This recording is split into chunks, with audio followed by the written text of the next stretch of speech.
نحمدہ و نصلی علی رسول الکریم اعوذ باللہ من الشیطان الرجیم بسم اللہ الرحمن الرحیم رب اشرح لی صدری ویسر لی امری واحلل عقدۃ من لسانی یفقهوا قولی اللهم انک عفو کریم تحب العفو فاعف عنا ربی زدنی علما ربی زدنی علما ربی زدنی علما۔ بہت ہی معزز بھائیوں، ساتھیوں، بزرگوں، السلام علیکم ورحمۃ اللہ وبرکاتہ۔ جیسا کہ آپ جانتے ہیں کہ یہ راتیں جو آخری رمضان کی آخری 10 راتیں گزر رہی ہیں، یہ بہت ہی بابرکت اور عظیم راتیں ہیں۔ اس کا ذکر احادیث کے اندر بھی تواتر کے ساتھ آیا ہے، اور قرآن کریم کے اندر جیسا کہ فرمایا کہ ما ادراک ما لیلۃ القدر، لیلۃ القدر خیر من الف شہر، کہ وہ 1000 مہینوں سے بہتر ہے یہ لیلۃ القدر۔ اللہ کے رسول صلی اللہ علیہ وسلم نے ہدایت دی کہ ان کو آخر کے رمضان کے آخر کے 10 دنوں میں تلاش کریں، اور پھر کچھ روایات ہمارے پاس آتی ہیں جس کے اندر یہ ہے کہ اس کو طاق راتوں میں تلاش کیا جائے۔ ہمارا یہ رویہ رہا ہے عموماً کہ رمضان کے ان آخری دنوں میں بہت ہی کمر کس کے ہم لوگ عبادات اور اپنی تزکیہ نفس کے اندر مشغول ہو جاتے ہیں، اور ایسا ہونا بھی چاہیے یقیناً، کیونکہ اس کی بہت فضیلت ہے ان راتوں کی، اور اس میں ہم اپنے لیے بہت اپنی کامیابی کا، اخروی کامیابی کا سامان پیدا کر سکتے ہیں۔ لیکن پھر اس کے بعد کیا ہوتا ہے، اور رمضان جب گزر جاتا ہے اس کے بعد کیا ہوتا ہے، یہ ہمارے لیے سوچنے کا وقت ہے کہ یہ جو 10 راتیں ہیں، کیا یہ صرف عبادت کے لیے ہے اور اس میں دعائیں کرنے کے لیے، یا اس میں کوئی ہمارے لیے ٹریننگ بھی مطلوب ہے جو کہ اللہ تعالیٰ نے اس میں رکھی ہے ہمارے لیے۔ تو اسی حوالے سے ہمارے ساتھ ڈاکٹر شعیب بدر موجود ہیں، جو کہ آج کے ٹاپک یا ایھا الانسان ما غرک بربک الکریم، کہ اے انسان تجھے اپنے رب کی طرف سے کس چیز نے رب کریم کی طرف سے کس چیز نے دھوکے میں ڈال رکھا ہے۔ اس موضوع پر گفتگو کریں گے۔ میں دعوت دوں گا ڈاکٹر شعیب بدر بھائی کو کہ وہ ایک مختصر سی تلاوت کے ساتھ، اور پھر اس کے بعد اس پروگرام کا آغاز کریں ہمارے سامنے۔ جزاک اللہ خیر۔ جزاک اللہ۔ السلام علیکم ورحمۃ اللہ وبرکاتہ۔ اعوذ باللہ من الشیطان الرجیم، بسم اللہ الرحمن الرحیم۔ والعصر ان الانسان لفی خسر الا الذین آمنوا وعملوا الصالحات وتواصوا بالحق وتواصوا بالصبر رب اشرح لی صدری ویسر لی امری واحلل عقدۃ من لسانی یفقهوا قولی یا ایھا الانسان ما غرک بربک الکریم۔ اے انسان کس چیز نے تجھے اپنے اس رب کریم کی طرف سے دھوکے میں ڈال دیا۔ آج کی نشست کے اندر جو ہے وہ ہم اس آیت کا مطالعہ کرنے کی کوشش کریں گے انشاءاللہ تعالی، اور یہ 27ویں شب ہے، 1441 ہجری ہے۔ گویا کہ قرآن حکیم کو جو ہے وہ کے نزول کو جو ہے تقریباً جو ہے وہ 1154 سال ہو گئے ہیں۔ 1154، 13 اور ملا لیں تو یہ 1154 جو ہے وہ بنتا ہے۔ تو پس منظر جو ہے وہ پہلے رکھ دیتا ہوں میں آپ کو، اور وہ ایک دکھ کا اظہار ہی ہے۔ ہم رمضان کا آخری عشرہ کس کیفیت میں گزار رہے ہیں؟ ایسا رمضان جسے ہم نے زندگی میں کبھی نہیں دیکھا، ایسا رمضان اللہ نہ کرے ہم کبھی دیکھیں۔ ایک نماز مسجد میں نہیں پڑھ سکے ہم، یعنی کہ سعودی عرب کے جو ساتھی ہیں ان کا یہ حال ہے۔ گھروں میں جو جماعت کا نظام ہے وہی بس ہے۔ آخری عشرے میں سنت یا نفلی اعتکاف کی سعادت بھی نہ مل سکی۔ پاکستان میں تو غنیمت ہے کہ کچھ سوشل ڈسٹینسنگ کے تحت جو ہے وہ نمازیں ہو رہی ہیں، اللہ کا شکر ہے، لیکن سعودی عرب میں تو ہمارا یہ حال ہے۔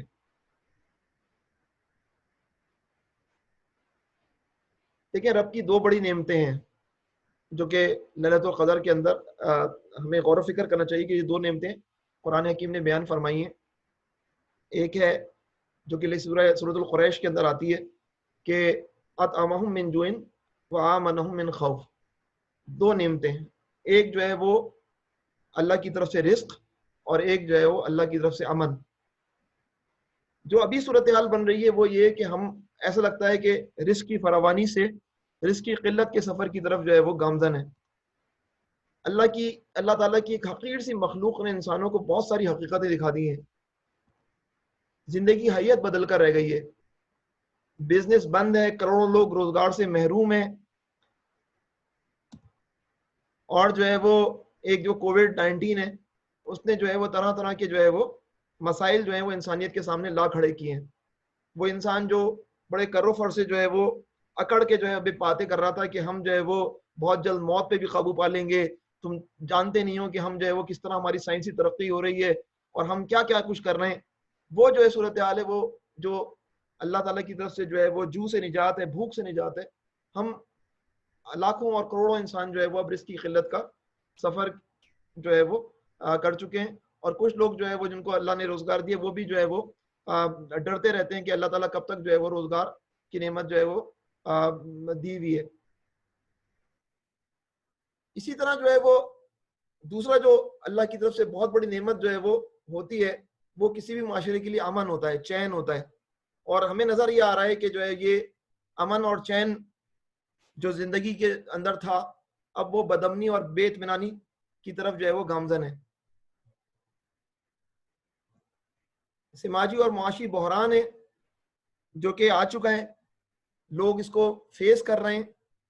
لوگ جو ہے وہ, اور نہ صرف لوگ انفرادی سطح پر بلکہ اقوام نفسیاتی مریض بنتے ہوئے دکھائی دے رہے ہیں. جیو پولیٹیکل سچویشن ہے جو دن بدن خراب سے خراب تر ہوتی جا رہی ہے. آپ اس کو جو دیکھ رہے ہیں اس وقت اسے نظر آ رہا ہے کہ ہم جنگوں کے دہانے پر ہیں شدید, یعنی کہ یہ بالکل پچھلے 100 سال لگائیں پہلی جنگ عظیم کا پیریڈ, اور اب ہم ایک بار پھر جو ہے وہ جنگوں کے دہانے پر جو ہے وہ کھڑے ہوئے ہیں. اور یعنی کہ ہم جیسے انسان تو سوچتے ہیں مجبور ہیں کہ شاید ہم نے بڑا اچھا وقت گزار لیا یہ 40-45 سال, لیکن جو ہے وہ ہماری اولادیں جو ہیں وہ جو اب چھوٹی چھوٹی ہیں یہ کس نوعیت کے حالات کا جو ہے وہ اس دنیا میں سامنا کریں گی. وہ جو جن سے ہم بہت شدید محبت رکھتے ہیں ان کو جو ہے وہ کس نوعیت کے مسائل کا سامنا ہوگا. یہ ایک بہرحال پریشان کن سوال ہے جو ہمارے سامنے موجود ہے. اس پریشانی کے ساتھ ہی جو ہے وہ ایک تقویت دینے والا احساس ہے جو ہمیشہ جو ہے وہ انسان کی جو ہے وہ ہمت بڑھاتا ہے. لا تقنطوا من رحمت اللہ, اللہ کی رحمت سے جو ہے مایوس نہیں ہونا ہے. ولا تیأسوا من روح اللہ, اللہ کی روح سے, اللہ کی مدد سے مایوس نہیں ہونا ہے. اور ان الذین قالوا ربنا اللہ ثم استقاموا تتنزل علیہم الملائکۃ الا تخافوا ولا تحزنوا وابشروا بالجنۃ التي کنتم توعدون. جن لوگوں نے کہا کہ اللہ ہمارا رب ہے اور اس پر ڈٹ گئے, ان پر ملائکہ نازل ہوتے ہیں جو کہہ رہے ہوتے ہیں کہ نہ خوف کرو نہ غم کرو, اور تمہارے لیے بشارت ہے جنت کی جن کا تم سے وعدہ کیا گیا ہے. تو ایک طرف جو ہے وہ خوف ہے تو ایک طرف امید ہے, اور امید جس سے ہے اس کی ذات بہت بہت بہت طاقتور ہے. جو ہمارے مسائل ہیں وہ بہت بہت اس کے مقابلے میں چھوٹے ہیں. تو بہرحال جو ہے وہ چیز یہی ہے کہ پیاسا جو ہے وہ کنویں کی طرف جاتا ہے, پیاسا جو ہے پانی کی طرف جاتا ہے. ایسا نہیں کہ پانی پیاسے کی طرف آتا ہے. اسلام کا سبق جو ہے وہ جدوجہد ہے. جو پچھلی سلائیڈ کے اندر بات ہوئی, حضرت یعقوب علیہ السلام جو ہے وہ 3 بیٹے پھنسے ہوئے ہیں مصر کے اندر. ایک بیٹا جو ہے وہ بنیامین ہے, ایک بیٹا جو ہے یوسف علیہ السلام ہے, اور ایک تیسرا بیٹا ہے جو کہ جو ہے شرم کے مارے نہیں آئے. اور جو ہے وہ حضرت یعقوب علیہ السلام اپنے بیٹوں سے کہتے ہیں کہ اللہ کی رحمت سے مایوس نہیں ہو, نکلو فتحسسوا, ڈھونڈو, یوسف بھی تمہیں ملے گا انشاءاللہ. یہ جو کیفیت ہے کہ حضرت یعقوب علیہ السلام اپنے بیٹوں کو نصیحت کر رہے ہیں کچھ کرنے کی, فیلڈ میں اترنے کی, جدوجہد کرنے کی, یہ جو ہے اسلام کی اسپرٹ ہے. اسلام کا سبق جدوجہد ہے. منزل کا تعین کرنا پڑے گا, قدم اٹھانے پڑیں گے, پھر اللہ تعالیٰ کی رحمت, فرشتوں کی نصرت, سب کچھ ہماری منتظر ہے. یعنی ایسا نہیں ہو سکتا کہ ہم بیٹھے رہیں اور اللہ تعالیٰ ہماری طرف سے ہمارے مسئلے کو حل کریں. ہم بیٹھے رہیں اور فرشتے آ کر جو ہے وہ ہمارے مسائل کو حل کر رہے ہوں. منزل کیا ہے؟ منزل جو ہے وہ ہم خوب جانتے ہیں کہ ہماری منزل جو ہے رضا الہی کا حصول ہے, اور جو ہے وہ جنت الفردوس ہے. اب جب منزل جو ہے وہ بڑی رکھی جاتی ہے تو اس کے لیے قربانی بھی بڑی دینے کی بات ہوتی ہے. یعنی کہ اگر جو ہے وہ مینیجر کی تنخواہ لینی ہے تو کلرکی والا کام نہیں کرنا ہے, پھر مینیجر والا ہی کام کرنا ہے, وہ سارے پین لینے جو ایک مینیجر لیتا ہے. اور اس منزل کو بتانے کے لیے جو ہے وہ اللہ تعالیٰ نے کیا کیا, اس منزل کا راستہ دکھانے کے لیے, اس منزل کی ہدایت بتلانے کے لیے اللہ تعالیٰ نے لیلۃ القدر کے اندر جو ہے وہ قرآن حکیم کا نزول شروع کیا.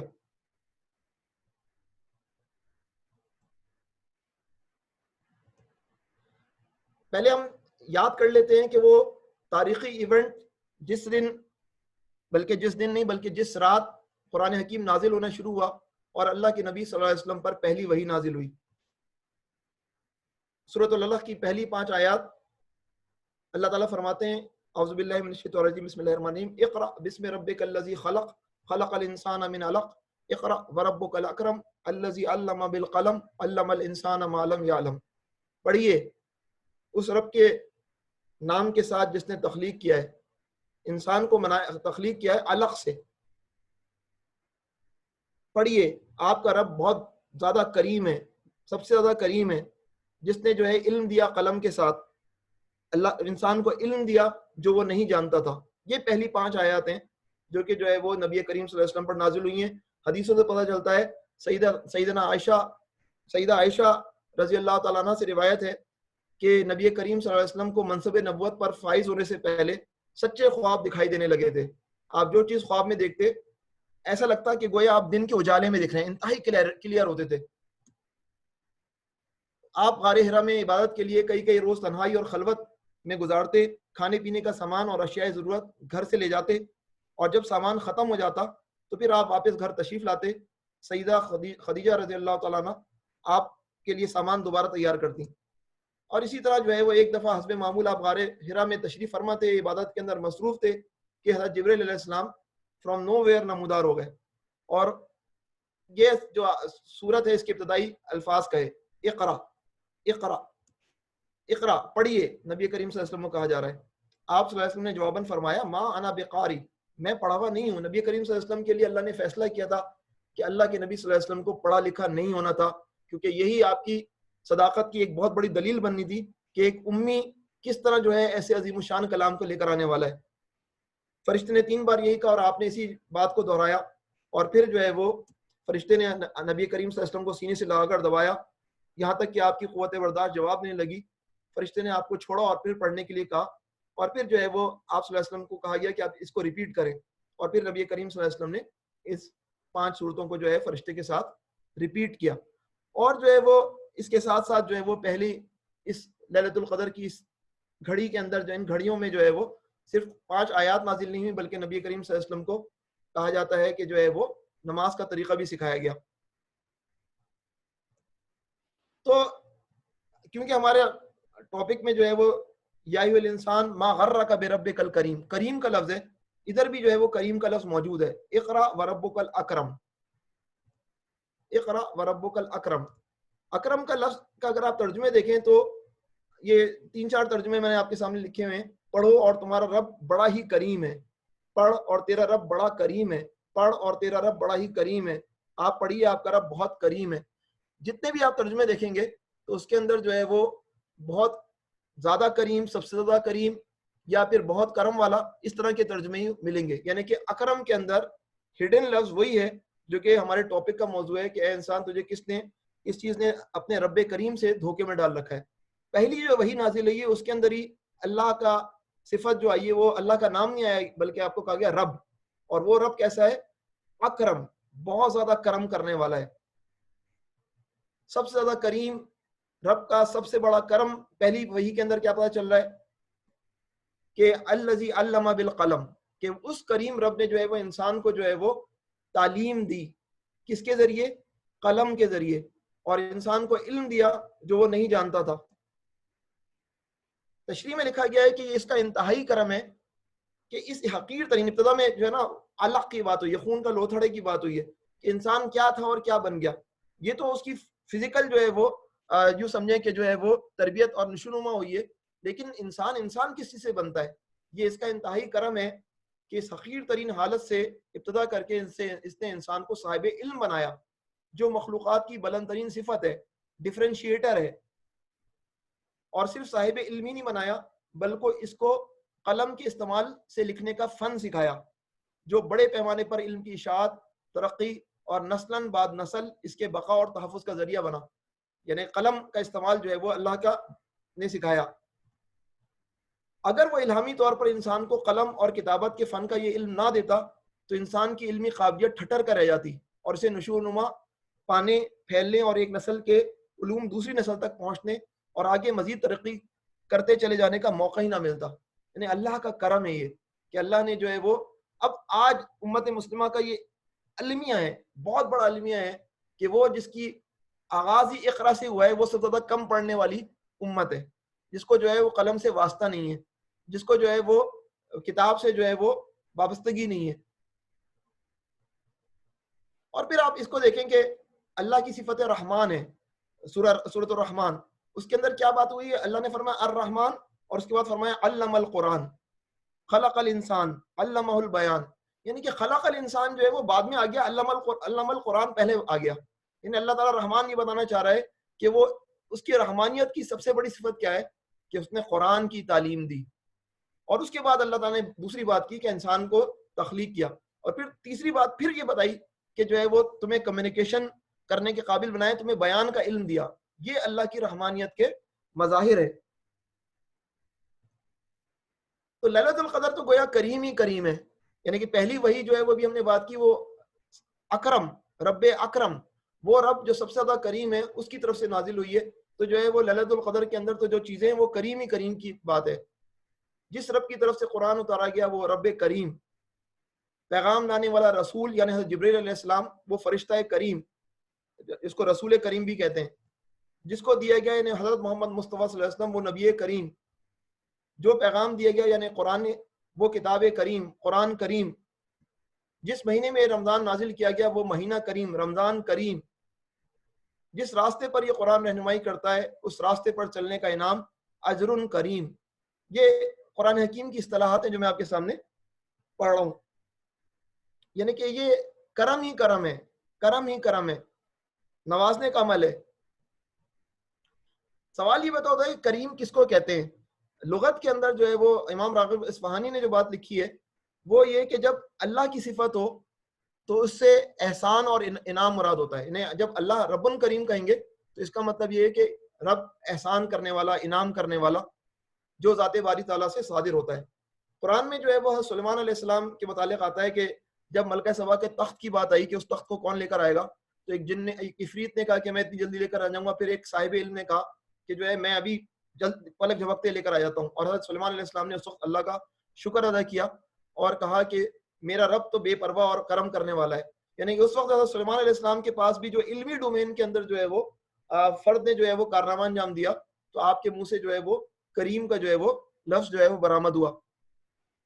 اچھا، جب یہ انسان کی صفت ہو تو اس سے مراد پسندیدہ اخلاق اور افعال مراد ہوتے ہیں۔ یعنی نبی کریم صلی اللہ علیہ وسلم کے متعلق ہے آپ رسول کریم تھے تو آپ کے اخلاق پسندیدہ تھے، آپ کے افعال پسندیدہ تھے، تو یہ جو ہے وہ مفردات کے اندر جو ہے وہ تشریح کی گئی ہے۔ میں آپ کے سامنے جو ہے وہ کریم کے لفظ کے جو ہے وہ یہ سمجھیں کہ اردو میں جو ادب کے اندر جو ہے وہ یا فارسی ادب کے اندر جو ہے وہ دو مظاہر آپ کے سامنے رکھتا ہوں، جس سے اندازہ ہوتا ہے کہ کریم کو جو ہے وہ لوگوں نے کس طرح لیا ہے۔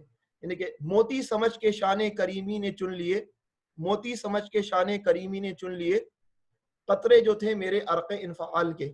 یہ اقبال کا جو ہے کیریئر کا آغاز ہے۔ اقبال جب جو ہے وہ علامہ اقبال جب جو ہے وہ انہوں نے شاعری شروع کی اور جو ہے وہ انہوں نے جو ہے ابتدائی طور پہ مشاعروں میں شرکت کی، تو انہوں نے ایک مشاعرے کے اندر یہ نظم پڑھی، ایک نظم پڑھی جس کا یہ شعر تھا یا پھر یہ شعری پڑھا، موتی سمجھ کے شان کریمی نے چن لیے۔ تو آپ دیکھ رہے ہیں شان کریمی، اس کو میں نے جو ہے وہ الگ سے کلر میں ہائی لائٹ کیا ہے۔ موتی سمجھ کے شان کریمی نے چن لیے، قطرے جو تھے میرے عرق انفعال کے۔ یہ عرق انفعال کی اصطلاح استعمال ہوئی ہے، عرق انفعال۔ عرق انفعال جو ہے وہ کیا ہوتا ہے؟ دیکھیں ایک تو یہ نا کہ میں نے کوئی گناہ کیا، میں نے کوئی زیادتی کی اور مجھے اس پہ شرمساری ہوئی، اس شرمساری کے نتیجے میری آنکھ سے آنسو نکل آئے، میری آنکھ سے آنسو برآمد ہو گئے۔ آنکھ سے آنسو برآمد ہونا بہت بڑی بات ہے۔ ایک چیز ہوتی ہے کہ میں شرمساری کے نتیجے میں کیا ہوا کہ مجھے پسینہ آ گیا، میری پیشانی پر جو ہے وہ پسینے کے قطرے نمودار ہو گئے۔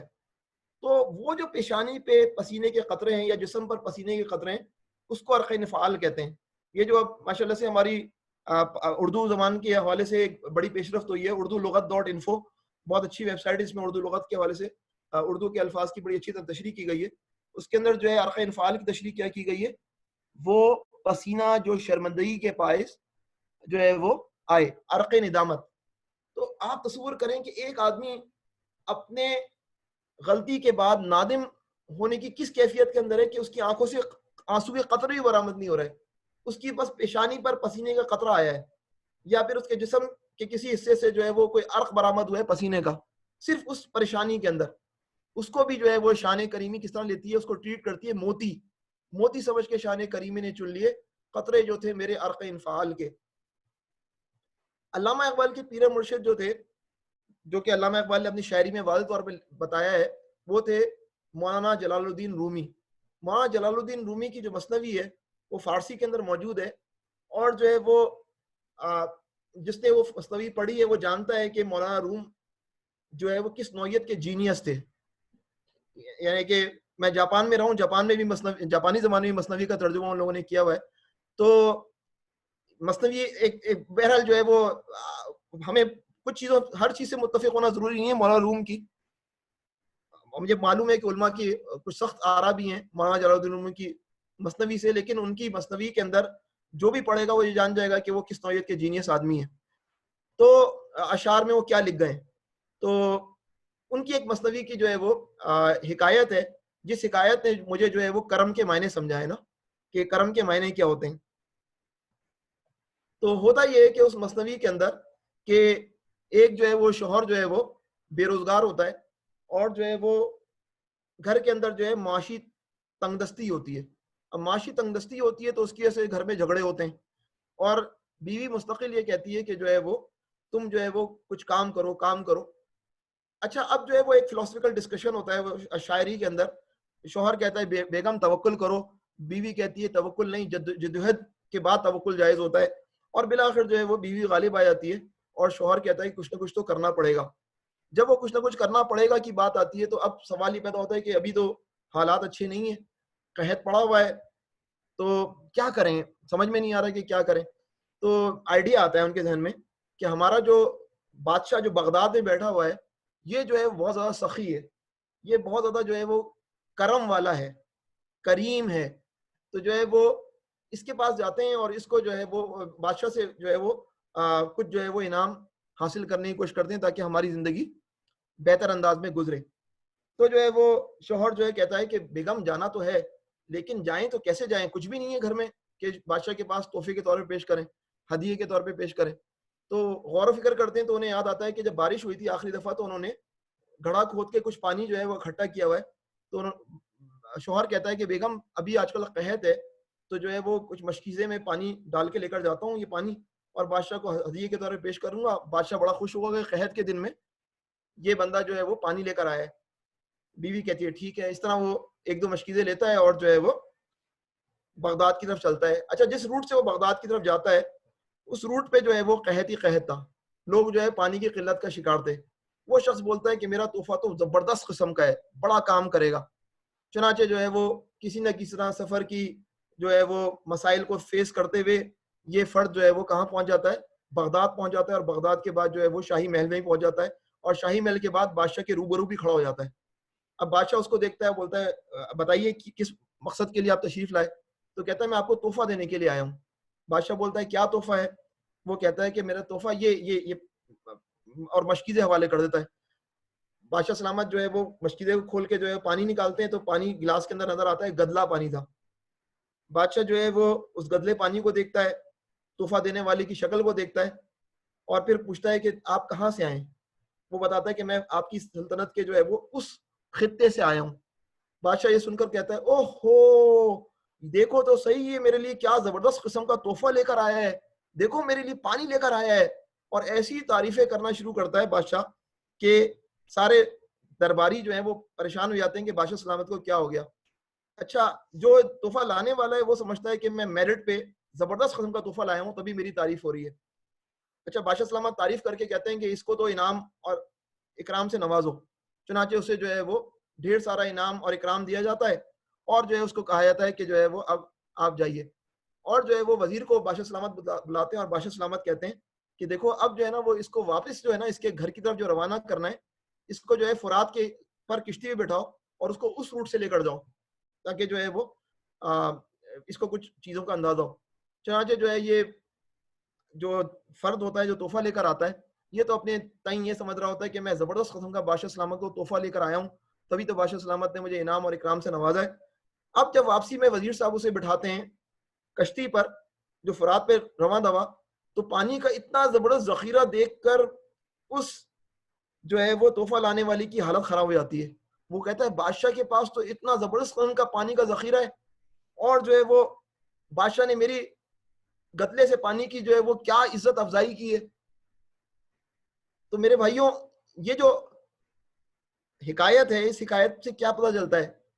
میری تہجد کی نماز, میری بہترین قربانی, یہ گدلا پانی ہی تو ہے جس کو جو ہے وہ اللہ تعالیٰ جو ہے وہ چن لیتے ہیں, جس پر مجھے نوازتے ہیں, جس پر جو ہے وہ میری تعریف کرتے ہیں, جس پر میرے لیے فخر جتاتے ہیں.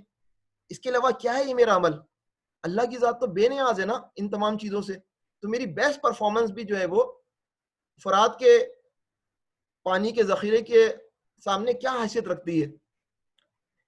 تو یہ کرم ہے, یہ کرم ہے جو اللہ کی ذات کا کرم ہے, جو کہ جو ہے وہ بندوں پر ہوتا ہے. وہ شان کریمی کہ جو ہے جس کی بنیاد پر انسان جو ہے وہ اپنے رب کے پاس جو ہے وہ اپنی ٹوٹی پھوٹی عبادات جو ہے وہ بھیجتا ہے کہ وہ رب جو ہے وہ قبول کرنے والا ہے.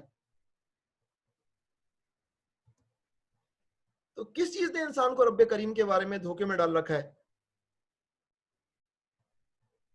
میں اچھا آپ لوگ ہیں ساتھ, کیونکہ مجھے اندازہ نہیں, میں اچھی خاصی سلائڈیں کور کر چکا ہوں, مجھے فیڈ بیک دینے. آپ لوگ ہیں نا؟ جی جی جی ٹھیک ہے ٹھیک. کس چیز نے انسان کو رب کریم کے بارے میں دھوکے میں ڈال رکھا ہے؟ یہی تو سوال ہے جو آج کی نشست کا سوال ہے. تو اس پر جو ہے میں نے آپ کے سامنے کچھ جو ہے وہ تفاسیر کو کوٹ کیا ہے. تفاسیر سے میں نے لیا, یہ عبد الرحمن کیلانی صاحب کی تفسیر ہے. یعنی تجھ پر مہربانیاں کرنے والا پروردگار کی مہربانیوں کا تقاضا یہ تھا کہ تو اس کا احسان مند ہوتا, اس کا فرما بردار بن کر رہتا, مگر تو اس دھوکے میں پڑ گیا کہ تو جو کچھ بنا ہے از خود ہی بن گیا ہے. یعنی کہ میرے علم, میرے زور بازو, اس کی وجہ سے میں نے یہ ساری ترقی کی ہے. وہ سارا کا سارا پس منظر, اپنا ماضی انسان بھول جاتا ہے کہ کس کس طرح اللہ کی رحمت کے نتیجے میں انسان کیا کسے کیا بنتا ہے. پھر فرمایا عبد الرحمن کیلانی صاحب لکھتے ہیں اپنی کتاب تحسیر القرآن کے اندر, علاوہ از این یہ بھی تیرے رب کا کرم ہے کہ تو جو کچھ چاہے کرتا رہتا ہے, اور وہ فوری طور پر تم پر کوئی عذاب نازل نہیں کر دیتا. گویا تو نے اپنے رب کی مہربانیوں کو کمزوری پر محمول کیا. یعنی کہ وہ عذاب نہیں آ رہا تو انسان, یہ رب کی مہربانی ہے, لیکن وہ اس کو کمزوری پہ محمول کر رہا ہے, اور اسی دھوکے میں پڑ گیا کہ تیرے رب کی مملکت میں انصاف نام کی کوئی چیز نہیں ہے. حالانکہ وہ صرف کریم ہی نہیں بلکہ وہ عادل بھی ہے, قہار بھی ہے, جبار بھی ہے. وہ پکڑتا دیر سے ہے مگر اس کی گرفت اتنی ہی شدید ہوتی ہے. تو گویا انسان جو ہے وہ کانسیپچولی جو ہے وہ کسی غلطی کا شکار ہو جاتا ہے, اپنے زور بازو, اپنی جوانی, اپنے بہت ساری چیزوں کو سمجھتا ہے, دیکھ کر سمجھتا ہے یہ وہ چیزیں جن کی بنیاد پر میں آج یہاں کھڑا ہوں. اسی طرح دوسری بات جو ہے, جب وہ دیکھتا ہے کہ مجھ پر کوئی عذاب نازل نہیں ہو رہا, تو یہ سمجھتا ہے کہ یہ رب جو ہے وہ یہ ان میری غلطیوں کو پہ جو ہے وہ کوئی لفٹ نہیں کرا رہا ہے, یہ کوئی مسئلہ نہیں ہے بہت بڑا. اچھا, اسی بات کو جو ہے وہ دوسرے انداز میں جو ہے وہ تبیان القرآن میں جو ہے وہ علامہ غلام رسول سعیدی صاحب نے کس طرح لکھا ہے. اس آیت میں رب کے ساتھ اس کی صفت کریم کا ذکر فرمایا, رب کریم. اس آیت میں رب کے ساتھ اس کی صفت کریم کا ذکر فرمایا ہے, اور یہی انسان کو دھوکے میں رکھنے کی علت ہے, وجہ ہے. کیونکہ اللہ تعالیٰ اپنے کرم سے انسان کے گناہ پر فوراً گرفت نہیں فرماتا. اللہ تعالیٰ اپنے کرم سے انسان کے گناہ پر فوراً گرفت نہیں فرماتا اور اس سے درگزر فرماتا ہے, یا اپنی گرفت کو مؤخر فرما دیتا ہے. اور اس لیے انسان یہ سمجھ لیتا ہے کہ اللہ تعالیٰ ہمیشہ انسان کے گناہوں کو معاف فرماتا رہے گا. اللہ کے کرم کا کیا ہوا, مس یوں سمجھیں کہ ریپریزنٹیشن ہو گئی, اللہ نے تو اس کو نہیں پکڑا, اور انسان یہ سمجھ لیتا ہے کہ اللہ تعالیٰ ہمیشہ انسان کے گناہوں کو معاف فرماتا رہے گا, ورنہ گناہ کے ارتکاب کے فوراً بعد ہی اللہ تعالیٰ اس کو سزا دے دیتا, تو پھر وہ دوبارہ بار بار گناہ نہ کرتا. بس اس کا عذر یہ ہے, بس اس کا دھوکہ یہ ہے دوسرے الفاظ میں, کہ وہ کہے گا کہ مجھے بار بار گناہ کرنے پر تیرے کرم نے ابھارا یا میری جہالت نے. یعنی کہ اللہ کا کرم جو ہے وہ انسان کے لیے وبال بن گیا. اللہ تعالیٰ اگر اسے آفت میں نہیں ڈالا تو وہ یہ سمجھ رہا ہے کہ میں سب کچھ ٹھیک چل رہا ہے, یا میری جہالت نے. حضرت عمر رضی اللہ تعالیٰ سے جب اس آیت کو پڑھتے تو فرماتے اے رب جہالت یعنی انسان اللہ کی گرفت اور اس کے عذاب سے جہالت کی وجہ سے گناہوں میں مشغول رہتا ہے، یعنی اللہ کی گرفت سے اس کو پرواہ نہیں رہتی، یا وہ سمجھتا ہے کہ ہے ہی نہیں، اور جو ہے وہ عذاب اللہ کے عذاب سے جہالت کے ابھی عذاب نہیں آ رہا تو جو ہے وہ گناہوں میں مشغول رہتا ہے۔ اسی طرح جو ہے وہ مولانا شبیر احمد عثمانی نے شاندار الفاظ لکھے ہیں اسی آیت کی تفسیر کے اندر، یعنی وہ رب کریم کیا اس کا حقدار تھا کہ تو اپنے جہل اور حماقت سے اس کے حلم پر مغرور ہو کر نافرمانیاں کرتا رہے؟ اس کے لطف و کرم کا جواب کفران اور طغیان سے دے، اس کا کرم دیکھ کر تو اور زیادہ شرمانا اور حلیم کے اس کا کرم دیکھ کر تو اور زیادہ شرمانا اور حلیم کے غصے سے بہت زیادہ ڈرنا چاہیے تھا۔ بے شک وہ کریم ہے لیکن وہ منتقم اور حکیم بھی ہے۔ پھر یہ غرور اور دھوکہ نہیں تو اور کیا ہوگا کہ اس کی ایک صفت کو لے کر دوسری صفات سے آنکھیں بند کر لی جائیں۔ تو گویا جو ہے وہ ایک صفت ہے کریم جو رب انسانوں کے لیے بہترین صفت ہے، لیکن وہ کریم کی صفت جو ہے وہ اس انسان کے لیے جو ہے کیا بن گئی؟ وبال جان بن گئی۔ کس چیز نے انسان کو رب کریم کے بارے میں دھوکے میں ڈال رکھا ہے؟ کیا انسان باتیں کرتا ہے، لوگوں کی ڈائلاگ سنیں، کیا اتنے سارے لوگ بے وقوف ہیں جو میری طرح جی رہے ہیں؟ کیا ہمارے آبا و اجداد بے وقوف تھے؟ اگر رب مجھے میرے اعمال کی سزا نہیں دے رہا، اس کا مطلب ہے کہ وہ میرے کاموں سے مطمئن ہے۔ پہلی بات تو یہ ہے کہ اگر میں مر کر ہڈیاں اور مٹی ہو جاؤں گا تو مجھے کون دوبارہ زندہ کرے گا؟ اور اگر فرض کریں آخرت ہوئی تو وہاں پر بھی میرے لیے چین ہی چین ہوگا اور آرام ہی آرام ہوگا جیسا اس وقت دنیا میں میرے لیے آرام ہے۔ یہ وہ فارمولا بن جاتا ہے جو کہ انسان کو جو ہے وہ شدید ترین کے خسارے کے راستے پر چلنے پر آمادہ کرتا ہے۔ وہ دنیا کی جو ہے وہ اپنی اطمینان حالی کو دیکھ کر سمجھتا ہے کہ آخرت میں بھی میرے لیے خوشیاں اور راحتیں ہی ہیں۔ آج کا مسلمان کا کیا معاملہ ہے؟ آج کے مسلمان کو شیطان کس طرح دھوکہ دے رہا ہے رب کریم کے حوالے سے؟ بھائی رب العالمین ہے، وہ بہت بڑی ذات ہے، وہ رب الحمدللہ رب العالمین، یہ رب جو ہے وہ کیسا ہے؟ رب العالمین ہے، بہت بڑی ذات ہے، وہ رحمان ہے، وہ رحیم ہے۔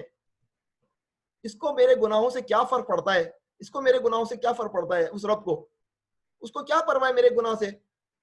اس کو میری نافرمانی سے کیا فرق پڑے گا؟ اس کی سلطنت میں کیا کمی آ جائے گی اگر میں نافرمانی کروں گا؟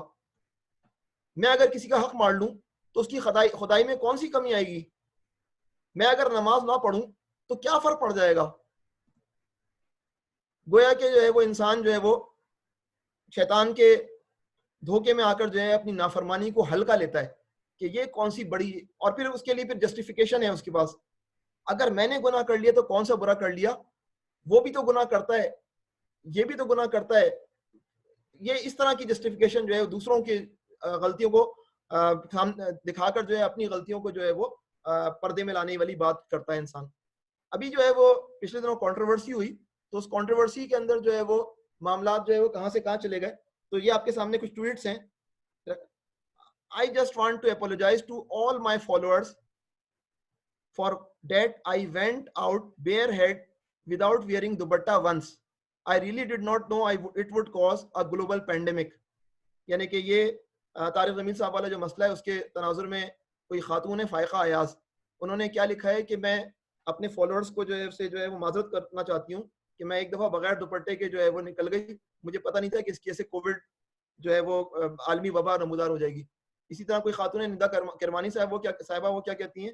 I just want to apologize to all my followers for that sleeveless kurta I wore once. جو میں نے ایک دفعہ جو ہے وہ سلیولس کرتا پہنا تھا، میں اس پہ معافی چاہتی ہوں، معذرت چاہتی ہوں، مجھے نہیں پتا تھا کہ اس کی وجہ سے جو ہے وہ کیا ہوگا، گلوبل پینڈیمک پھیل جائے گا۔ بات یہ طریقہ ہے، یعنی کہ اپنی نافرمانی کے حوالے سے انسان جو ہے وہ اس طرح سوچنے لگ جائے اور پھر جو ہے وہ مختلف جو ہے وہ کمپیریزن کرنا شروع کر دے، کرپشن، جھوٹ، زیادتی، نافرمانی اور بہت سارے گناہ، اور یہ بھی گناہ ہے۔ ہر ایک کو اپنے آپ دائرے میں دیکھنا ہے کہ میں کون سی نافرمانی کر رہا ہوں۔ یہ کہنا کہ جو ہے یہ اس حقیر سے کام سے جو ہے وہ کون سی جو ہے وہ عالمی طور پر جو ہے مسائل پھوٹ پڑیں گے، یہ سوچنے کا بالکل غیر درست طریقہ ہے اور یہ دھوکہ ہے شیطان کا بہت بڑا۔ اور پھر جو انٹرنیشنل لیول پہ اگر آپ دیکھیں تو آج کے مذہب بیزار انسان کو شیطان کس طرح دھوکہ دے رہا ہے۔ خدا نے کائنات بنائی، اب وہ اس کو لاز آف نیچر کے تحت چلا رہا ہے اور وہ دیگر مہمات میں مصروف ہے. مذہب یا مذاہب وغیرہ سب ڈھکوسلا ہیں، جھوٹ ہیں. جب خدا نے یہ کائنات بنائی تو انسان کو اس نے عقل دی، اب اس کے مطابق اسے زندگی گزارنی ہے. مذہب، شریعت، یہ سب چیزیں جو ہیں وہ انسانی جو ہے وہ تخلیق ہیں. تو یہ جو ہے وہ میں نے آپ کے سامنے سینیریو رکھ دیا، یا ایھا الانسان ما غرک بربک الکریم، کہ رب کریم سے دھوکے کی مختلف بنیادیں ہیں، اور ان میں ساری کی ساری باتوں کے اندر جو ہے وہ اس ڈسیپشن کے اندر جو ہے وہ کوئی نہ کوئی نیریٹو ہے، اور وہ نیریٹو جو ہے وہ یعنی کہ وہ الفاظ کا روپ دھارتا ہے. اور وہ الفاظ جو میں نے آپ کے سامنے کسی نہ کسی طرح رکھے، ہو سکتا ہے کچھ اور بھی دھوکے کی بنیادیں ہوں اور دھوکے کی وجوہات ہوں، لیکن جو ہے وہ عمومی طور پر جو ہے وہ یہی وہ باتیں ہیں جس کے چکر میں آ کر جو ہے وہ انسان آخرت کو بھلا بیٹھتا ہے. اور انسان جب آخرت کو بھلا بیٹھتا ہے، اپنے انجام کو بھلا بیٹھتا ہے کہ جو ہے مجھے اپنے اعمال کی نتیجے میں جنت یا جہنم میں جانا ہے، تو پھر جو ہے وہ ساری بدعملیاں دنیا میں کرتا ہے. تو دھوکے سے بچنے اور دھوکے میں پڑنے والوں کو بچانے کے لیے اب مجھے بھی خود دھوکے سے بچنا ہے، شیطان کے دھوکے سے، اور جو دوسرے دھوکے میں پڑے ہوئے ہیں ان کو بچانا ہے. تو اس کے لیے مجھے قرآن سے حقیقی تعلق قائم کرنا پڑے گا، قرآن سے حقیقی تعلق قائم کرنا پڑے گا. اور قرآن سے تعلق کے نتیجے میں جو نبی کریم صلی اللہ علیہ وسلم کے 4 کاموں میں سے ایک کام جو ہے نفس کا تزکیہ ہے، نفس کی صفائی ہے.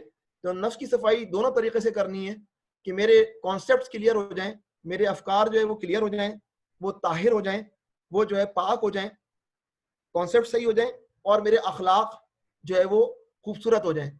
یہ جو ہے وہ قرآن سے تعلق کے نتیجے مجھے حاصل کرنا ہے.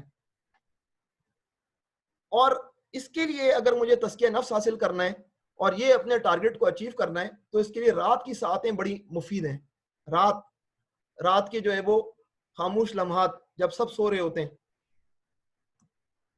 قرآن حکیم میں جو ہے وہ حضرت موسیٰ علیہ السلام کے متعلق کہا گیا کہ آپ جو ہے وہ آئیں، اور جو ہے وہ 30 دن کا کہا گیا کہ آپ 30 دن کی میقات ہے، 30 دن کے لیے آئیں، اور آپ جلدی پہنچ گئے تو پھر 10 دن اور بڑھا دیے گئے، اور وہ 40 راتیں ہو گئیں، 40 لیلہ. تو حضرت موسیٰ علیہ السلام تو 40 راتیں بھی رہے اور 40 دن بھی رہے، لیکن قرآن حکیم میں سورہ بقرہ کے اندر جو بات کی گئی وہ کیا کی گئی؟ 40 راتوں کی. یعنی کہ رات کی اپنی جو ہے وہ ویلیو ہے. جب ہم نے موسیٰ سے 40 رات کا وعدہ کیا، اور آپ کو خوب پتہ ہے کہ حضرت موسیٰ علیہ السلام کی عدم موجودگی میں پیچھے کیا ہنگامہ بنی اسرائیل میں کھڑا ہو گیا تھا. یعنی کہ سامری نے جو ہے وہ بچڑا بنایا اور ہارون علیہ السلام کو خانہ جنگی سے بچنے کے لیے وہ خاموش ہوئے، لیکن شرک پھیل گیا نا قوم کے اندر بنی اسرائیل کے. اور پھر موسیٰ علیہ السلام واپس آئے تو وہ حیران پریشان تھے کہ یہ کیا ہوا، کہ یہ جو ہے وہ بنی اسرائیل نے کیا کیا پیچھے میرے، کہ ابھی فرعون ڈوبا ہے اور ابھی ان لوگوں نے جو ہے وہ ایک اور بچڑے کی جو ہے وہ پوجا کرنی شروع کر دی. لیکن اصل میں اللہ تعالیٰ نے 10 دن اور بڑھا دیے، 30 سے 40 کر دیے، تاکہ جو ہے وہ شر جو ہے وہ کھل کر سامنے آ جائے، خرابیاں جو ہیں واضح طور پر سامنے آ جائیں، تاکہ ان کی اصلاح ممکن ہو. اسی طرح جو ہے وہ برسبیل تذکرہ میں واقع افق کو بیان کر دوں. واقع افق کے اندر جو عائشہ صدیقہ رضی اللہ تعالیٰ عنہ پر الزام لگا، تو وہ الزام جو ہے وہ اللہ تعالیٰ سورہ نور فوراً بھیج دیتے، الزام فوراً دھل جاتا. اللہ تعالیٰ نے 1 مہینہ ڈیلے کیا، 1 مہینے تک مدینہ ہلا رہا. 1 مہینے کے بعد جو ہے اللہ تعالیٰ نے سورہ نور کے اندر عائشہ کی برات ظاہر کی. کیوں 1 مہینہ لگایا اللہ تعالیٰ نے؟ یہ جو ٹائم ہے، یہ ٹائم فیکٹر، اس کے نتیجے میں انسانوں کی جو ہے وہ اچھائی اور برائی کھل کے سامنے آتی ہے. انسان سمجھ میں آتا ہے کہ یہ انسان کے اندر کتنا صبر ہے، کتنا اس کے اندر جو ہے وہ استقامت ہے، اور یہ دوسری طرف یہ کتنا تھوڑا ڈالا ہے، اس کے اندر کتنا کم ظرف ہے. تو ان تمام چیزوں کے لیے بہرحال جو بات ہے وہ یہی کہ رات کا اٹھنا جو ہے وہ نفس کی تربیت کے لیے بہت زیادہ مفید ہے. رات کو اٹھنا اور رات کو جو ہے وہ اللہ تعالیٰ کی عبادت کرنا، یہ نفس کو کنٹرول کرنے کے لیے، تزکیہ نفس کے لیے جو ہے وہ انتہائی مفید جو ہے وہ عامل ہے. اور اس تناظر میں نماز تہجد آ جاتی ہے، کیونکہ نماز تہجد ہے جو کہ انسان جب سو کر دوبارہ اٹھتا ہے تو جو ہے وہ جب اسے شبیداری نہیں کرتا تو اس وقت تو پھر یہ شبیداری میں تو بہرحال جو ہے وہ پوری رات جب جاگ ہی رہے تو پھر تہجد اس نوعیت کی ممکن نہیں ہے. تو اللہ تعالیٰ نے اپنے مومن اور متقی بندوں کی شان فرمایا کہ ان کے پہلو بستروں سے جدا رہتے ہیں، اپنے رب کو ڈرتے ہوئے اور امید کرتے ہوئے پکارتے ہیں، اور ہم نے انہیں جو کچھ دیا اس میں سے خرچ کرتے ہیں. یہ ہے اہل ایمان متقی بندوں کی شان، کہ ان کے پہلو بستروں سے جدا رہتے ہیں، اور وہ کیا کر رہے ہوتے ہیں؟ وہ اپنے رب کو پکار رہے ہوتے ہیں، ڈرتے ہوئے اور امید کے ساتھ. اور دن میں ان کا کیا ایٹیٹیوڈ ہوتا ہے کہ وہ جو اللہ تعالیٰ ان کو دیتا ہے اس میں سے وہ خرچ کرتے ہوئے دکھائی دیتے ہیں. میں احادیث تہجد کی فضیلت میں یاد دلانے کے لیے کہ جو ہے وہ امرہ بن ابسا سے روایت ہے کہ رسول اللہ صلی اللہ علیہ وسلم نے فرمایا کہ رب تعالیٰ بندے کے سب سے زیادہ قریب رات کے آخری حصے میں ہوتا ہے. اگر تو یہ کر سکے کہ اس وقت اللہ کا ذکر کرنے والوں میں سے ہو تو یہ کام کر. یعنی کہ اگر تعلق باللہ قائم کرنا ہے, اگر رب سے قربت پیدا کرنی ہے, تو سب سے زیادہ کام کرنے کا کیا ہے, وہ یہ ہے کہ جو ہے وہ رات کو اللہ کا ذکر کیا جائے, رات کے آخری حصے میں اللہ کا ذکر کیا جائے. یہ جو ہے وہ دھوکے میں کیونکہ ہم بات کر رہے ہیں, اب ہماری یہ کیفیت ہے کہ جو ہے وہ ہمیں جو ہے لوگوں کو خود بھی دھوکے سے بچنا ہے اور دوسروں کو بھی دھوکے سے بچانا ہے. جب ہم چھوٹے تھے تو ہم ایک نظم پڑھتے تھے, میں چھوٹا سا ایک بچہ ہوں پر کام کروں گا بڑے بڑے, جتنے بھی لڑاکا لڑکے ہیں ان سب کو نیک بناؤں گا, جو روٹے ہوئے ہم جولی ہیں ان سب کو ایک بناؤں گا. تو یہ جو ہے کہ میں چھوٹا سا پھر ایک زمانہ ہے کہ جو ہے وہ میں جو ہے وہ نوجوانوں کے اجتماعات میں شریک ہوتا. تو ایک مسجد تھی کراچی میں, مسجد الہدا, وہاں پر ایک امام صاحب تھے, وہ ہمیں ایک نصیحت کرتے تھے, اور جب بھی ہم ادھر مسجد الہدا جاتے تھے تو ہمیں ایک نصیحت ملتی تھی. تو میں وہ نصیحت جو ہے وہ تذکیر کے طور پہ آپ کے سامنے رکھتا ہوں. اور وہ بزرگ جو ہے وہ مسجد الہدا کے امام صاحب نارتھ کراچی, تو وہ جو ہے وہ جو نصیحت کرتے تھے شاید جو ہے وہ مجھ جیسے لوگوں کے لیے تھا کہ وہ جو اپنے سینے میں اس کو لگائے بیٹھے. یہ بات یاد رکھنے کی کہ نصیحت کر دینی چاہیے, اس کے بعد ہمیں نہیں پتا ہوتا کہ کس کے دل میں کیا بات رہ جائے. تو کہانی کے انداز میں انہوں نے ہمیں کہانی سنائی جو ایک بہروپیہ کی داستان تھی. داستان غلط لکھا ہوا ہے, داستان ایک بہروپیہ تھا. وہ بہروپیہ یہ چاہتا تھا کہ کسی طرح جو ہے وہ بادشاہ سلامت کو اپنے بہروپ سے دھوکہ دے, اور بادشاہ سلامت اس کی اس صلاحیت سے, اس کی امیزنگ صلاحیت سے متاثر ہو کر جو ہے وہ اس کو کیا دیں, انعام دیں. تو ہر دفعہ وہ محل میں جاتا اور ہر دفعہ وہ ناکام ہوتا. بادشاہ ہمیشہ اسے ٹریس کر لیتا, بھائی تم تو بہروپی ہو, تم اب داڑھی لگا کر آ گئے, اب تم یہ کر کے آ گئے. تو اب بہروپیہ کے لیے چیلنج. بلاخر بہروپیہ نے فیصلہ کیا کہ میں ایک لانگ ٹرم منصوبے پہ کام کروں گا, اور بادشاہ کو کسی نہ کسی طرح جو ہے وہ اپنے بہروپ سے بیوقوف بناؤں گا اور بادشاہ سے انعام حاصل کروں گا. چنانچہ اس نے بادشاہ کا اسکیجول معلوم کیا. اسے پتا چلا کہ بادشاہ کچھ مہینے کے بعد فلاں شہر جائے گا. تو اس نے دیکھا اس ٹریک کو, اس روٹ کو, تو وہاں پر جو ہے وہ کچھ پہاڑی سلسلہ تھا. تو وہ اس پہاڑی سلسلے میں ایک غار کے اندر فروکش ہو گیا, اور جو ہے وہ ایک بزرگ بن کر وہاں رہنے لگا. تھوڑی عرصے میں اس کی شہرت پھیل گئی کہ فلاں پہاڑی سلسلے میں فلاں غار کے اندر ایک بزرگ رہتے ہیں, ایک بابا رہتے ہیں, اور ان کی جو ہے وہ بڑی مجاہدہ کرتے ہیں اللہ کو خوش کرنے کے لیے. اب جو ہے وہ وقت آ گیا جب بادشاہ سلامت کو چلنا تھا. اب بادشاہ سلامت چلے, اور بادشاہ سلامت جو ہے وہ چل کر جو ہے وہ سفر کے لیے اسی روٹ پہ چلے. اب بادشاہ سلامت کا کہا جاتا ہے اورنگزیب عالمگیر ہیں, تو یہ ایٹیٹیوڈ تھا کہ جہاں پر بھی گزرتے وہاں ملنا چاہتے تھے اللہ والوں سے. تو جب وہ ادھر سے گزرے تو انہیں بتایا گیا کہ فلاں پہاڑی سلسلے میں فلاں غار کے اندر ایک آدمی ہے جو عبادت کرتا ہے اور جو ہے وہ اللہ کرنے میں لگا ہوا ہے. تو جو ہے وہ اور اورنگزیب نے کہا یا کسی اور بادشاہ نے کہا کہ جو ہے نا میں جا کر ملتا ہوں اس سے. چنانچہ وہ اس سے ملنے گیا, اور جو ہے وہ بادشاہ سلامت صاحب جو ہے وہ اس غار میں گئے, اور وہاں جو ہے یہ صاحب بیٹھے ہوئے تھے بہروپیے, اور بادشاہ سلامت نے جو ہے وہ ان سے باتیں کی, اور اس نے بڑی زبردست قسم کی جو ہے وہ دل کو ہلانے والی باتیں کی. بادشاہ سلامت نے کہا,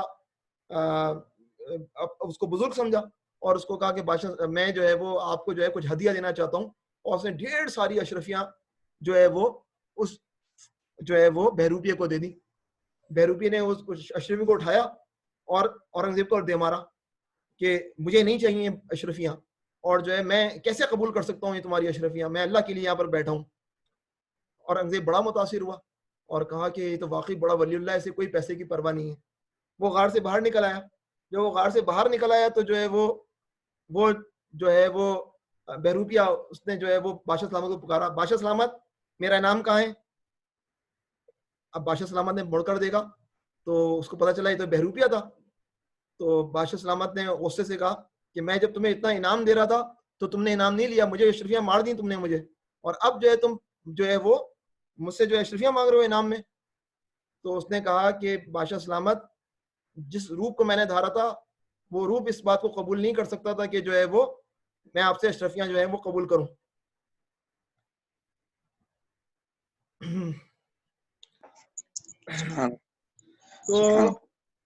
تو وہ جو ہمیں یاد دلایا گیا, ہمیں وہ نصیحت کرتے تھے وہ مسجد ہدا میں کہ تم لوگوں نے جو ہے وہ داعی اللہ کا روپ دھارا ہے, اب تمہیں اس روپ کی جو ہے نا وہ تقاضوں کو پورا کرنا ہوگا.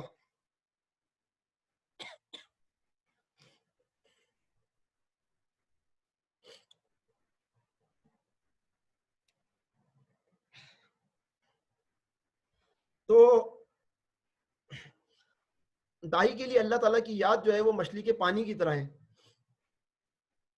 حضرت معاذ رضی اللہ تعالیٰ فرماتے ہیں کہ ایک شخص نے رسول اللہ صلی اللہ علیہ وسلم سے پوچھا کون سی جہاد کا اجر سب سے زیادہ ہے؟ ارشاد فرمایا جس جہاد میں اللہ کا ذکر سب سے زیادہ ہو.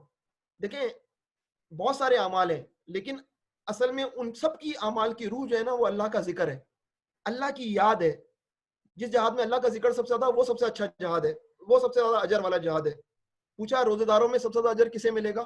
ارشاد فرمایا جو اللہ تعالیٰ کا سب سے زیادہ ذکر کرنے والا روزہ ہو, جس روزے کے اندر یہ کیفیت ہو, روزے دار ہو.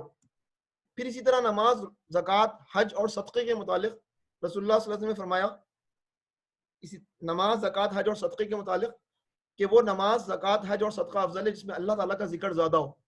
ہر چیز کے پیچھے جو ہے وہ کسی چیز کو ہیرا بنانے والی چیز کیا ہے, کسی چیز کو جو ہے وہ اعلیٰ پاور دینے والی چیز کیا ہے جس عبادت کو, وہ چیز جو ہے وہ کیا ہے, اللہ تعالیٰ کا ذکر ہے. اللہ تعالیٰ کا ذکر کا مطلب جو ہے اللہ کی یاد ہے, کہ اللہ کو یاد کرتے ہوئے اللہ کی خوشنودی کے لیے جو ہے وہ سارے اعمال کیے جائیں.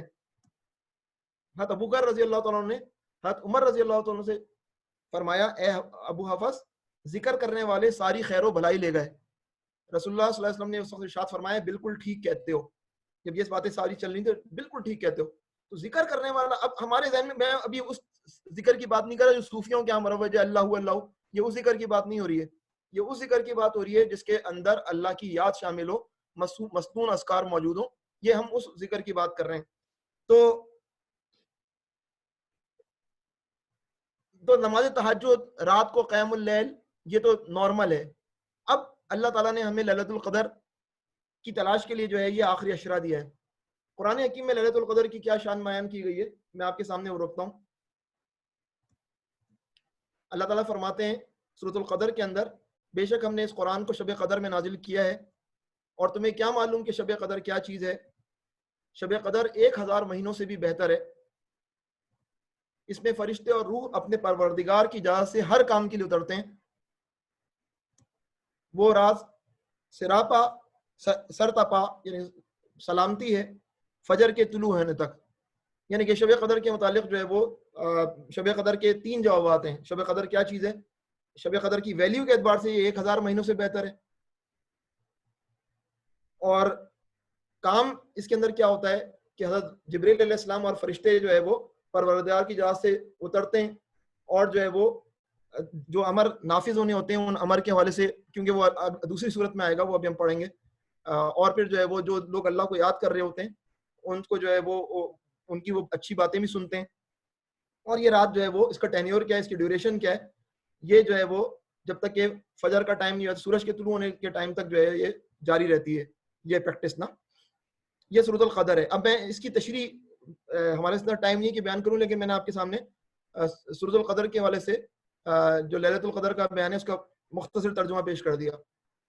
سورہ دخان کے اندر جو ہے لیلۃ القدر کو کیسے بیان کیا گیا ہے کہ جو ہے وہ حامیم قسم اس کتاب کی جو حق کو واضح کرنے والی ہے کہ ہم نے اسے ایک مبارک رات میں اتارا ہے. کس کو؟ اس قرآن کو. انا انزلناہ فی لیلۃ مبارکہ, ہم نے اسے ایک مبارک رات میں اتارا ہے, بے شک کیونکہ ہم لوگوں کو خبردار کرنے والے تھے. یعنی کہ اس کا آئیڈیا کیا ہے قرآن کے نزول کا؟ خبردار کرنا. اور اس رات میں ہر حکیمانہ معاملہ ہمارے حکم سے طے کیا جاتا ہے. فرقان, یفرق, فرق, تو جو ہے وہ ہر حکمت طلب امر جو ہے وہ اس رات کو طے کرا جاتا ہے ہمارے حکم سے, جو ہے وہ بلکہ اس کے لیے زیادہ بہتر لفظ ہے صادر کیا جاتا ہے, آرڈر ایشو کیا جاتا ہے. احادیث سے جو پتہ چلتی ہے لیلۃ القدر کی باتیں, اس میں جو ہے وہ نبی کریم صلی اللہ علیہ وسلم کا ایک طویل خطبہ ہے جس کے اندر یہ جملہ بھی ہے کہ یہ مہینہ جو تم پر آیا ہے اس میں ایک ایسی رات ہے جو 1000 مہینوں سے افضل ہے, بہتر ہے. جو شخص اس سے محروم رہا وہ ہر بھلائی سے محروم رہا. اس رات کی سعادت سے صرف بد نصیب ہی کو محروم کیا جاتا ہے. گویا کہ جو ہے وہ لیلۃ القدر کی سعادت کو نہ سمیٹ پانا بڑی بدبختی ہے, بڑی بد نصیبی ہے کہ جو ہے وہ اس کی سعادت سے محروم رہنا. اسی طرح جو ہے وہ لیلۃ القدر کے حوالے سے جو ہے وہ نبی کریم صلی اللہ علیہ وسلم نے جو ایجنڈا بتایا کام کا, وہ یہ کہ جو لیلۃ القدر میں ایمان اور احتساب کے ساتھ نماز میں یا قیام میں کھڑا رہے, اس کے اگلے تمام گناہ معاف کر دیے جاتے ہیں. تو یہ جو ہے وہ لیلۃ القدر میں کرنے کا کام ہے, ایمان اور احتساب کے ساتھ قیام میں کھڑے ہونا. تو بعض احباب کا یہ خیال ہے کہ جو ہے وہ ایک دو نفل جو ہے وہ 1000 ٹائمز یعنی کہ 1000 مہینوں کے اندر جو پروسیس ہو سکتا ہے, 83 سال 4 مہینے کے اندر جو میں کام کروں اس سے اتنی ملٹیپلائی ہو جاتی ہے. یہ اس طرح کے معنی تو نہیں ہے, لیکن جو ہے وہ اس لیلۃ القدر کے اندر جو ہے وہ اعمال کی فضیلت بڑھ جاتی ہے, اور جو ہے وہ اللہ تعالیٰ ایمان اور احتساب کے ساتھ جو ہے وہ کھڑے ہونے والے کو خوب اجر سے نوازتے ہیں. اور ہو سکتا ہے یہ بات ہو کہ اتنی ملٹیپلیکیشن ہو رہی ہو. اسی طرح لیلۃ القدر کی مسنون دعا جو ہے وہ سیدنا عائشہ فرماتی ہیں کہ میں نے کہا اللہ کے رسول صلی اللہ علیہ وسلم آپ کا کیا خیال ہے, اگر میں لیلۃ القدر کو پالوں تو کیا کہوں؟ تو آپ صلی اللہ علیہ وسلم نے فرمایا کہ لیلۃ القدر کے اندر آپ کیا کہیں, اللہم انک عفو تحب العفو فاعف عنی, اے اللہ تو بہت معاف کرنے والا ہے اور معافی کو پسند کرتا ہے, سو تو مجھے معاف کر فرما دے. اچھا پیچھے کی اس کے اندر اگر دیکھیں 1000 مہینے کا مطلب 83 سال 4 مہینے ہوتے ہیں. گویا کہ لیلۃ القدر میں جو عبادت کی ہے وہ حاوی ہے, یہ عمومی طور پہ ایک زیادہ سے ایک فرد کی عمر ہوتی ہے عمومی طور پر نا, تو یہ حاوی بن جاتی ہے ایک رات کی عبادت پوری زندگی کی عبادت پر گویا کہ. اچھا اب دو باتیں ہو گئی نا, ایک ہے مغفرت ایک ہے معافی. یعنی کہ اس میں جو رسول کریم صلی اللہ علیہ وسلم نے فرمایا جو لیلۃ القدر میں ایمان اور احتساب کے ساتھ قیام میں یا نماز میں کھڑا رہے اس کے اگلے پچھلے گناہوں کی مغفرت ہو جاتی ہے, غفر لہ مغفرت. اور ادھر جو ہے وہ عفون تحب العفو فاعف عنی معافی. تو مغفرت اور معافی یہ دو الفاظ ہیں, فاعف عنا واعف عنا واغفر لنا, یہ بھی آپ کو پتہ ہے. اور جو ہے وہ سورہ مجادلہ کی جو آیت ہے اس کے اندر بھی بتایا گیا کہ اللہ عفو ہے اور جو ہے وہ غفور ہے. تو معافی اور مغفرت کے حوالے سے مختلف معنی ہیں کہ ان دونوں کے درمیان فرق کیا ہے. کوئی کہتا ہے صغیرہ ہے, کوئی کہتا ہے کبیرہ گناہ ہے, کوئی کہتا ہے کہ ایک دنیاوی معاملات سے بچنے کے لیے, ایک آخرت کے معاملات سے بچنے کے لیے. اللہ بہتر جانتا ہے اس کے صحیح معنی فرق کیا ہے, ڈفرینس کیا ہے. لیکن جو بات نوٹ کرنی وہ کیا ہے, لیلۃ القدر کے قیام کا اجر کیا ہے, مغفرت ہے. اور لیلۃ القدر کی مرکزی دعا معافی کی دعا ہے.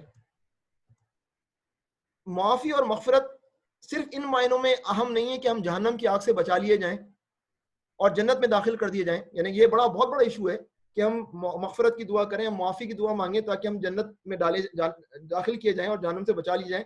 لیکن ایک اور ایشو بھی ہے, اور یہ کہ معافی اور مغفرت ہوگی تو دنیا میں ہمارے لیے رحمتوں کا سلسلہ اثر نو قائم ہوگا.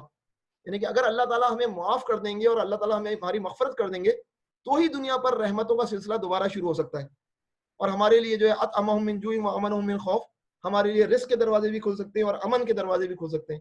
لیکن اگر ہم اللہ کو راضی نہیں کر پائے تو خدا نخواستہ جو ہے وہ اللہ تعالیٰ آزمائش کے طور پر یا عذاب کے طور پر ہمیں کسی ایسی مصیبت میں مبتلا نہ کر دے جیسے آج ہم جس سلسلے میں ایک مصیبت میں مبتلا ہے.